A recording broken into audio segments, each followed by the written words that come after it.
పశ్చిమ బంగాల్లోని మాల్దాలో ఎస్ఐఆర్లో పాల్గొన్న న్యాయాధికారులను నిర్బంధించిన ఘటనలో ప్రధాన సూత్రధారి మొఫక్కురల్ ఇస్లాం సహా అతడి సహాయకుడిని పోలీసులు అరెస్ట్ చేశారు.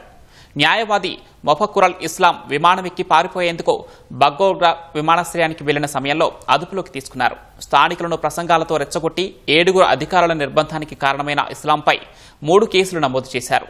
మొత్తంగా ఈ ఘటనపై 19 కేసులు నమోదు చేసినట్లు పోలీసులు తెలిపారు.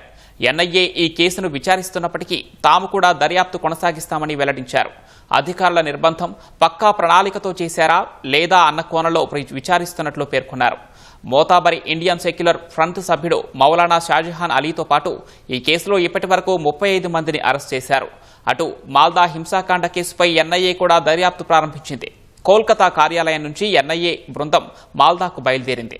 ముందుగా పోలీసుల నుంచి అన్ని వివరాలను సేకరించే అవకాశం ఉంది. ఎస్ఐఆర్ నిర్వహించి ఓట్లను తొలగించారనే ఆగ్రహంతో 3 మహిళలతో సహా 7 న్యాయాధికారులను 8 గంటల పాటు స్థానికులు నిర్బంధించడం బంగాల్ రాజకీయాల్లో దుమారం రేపుతోంది.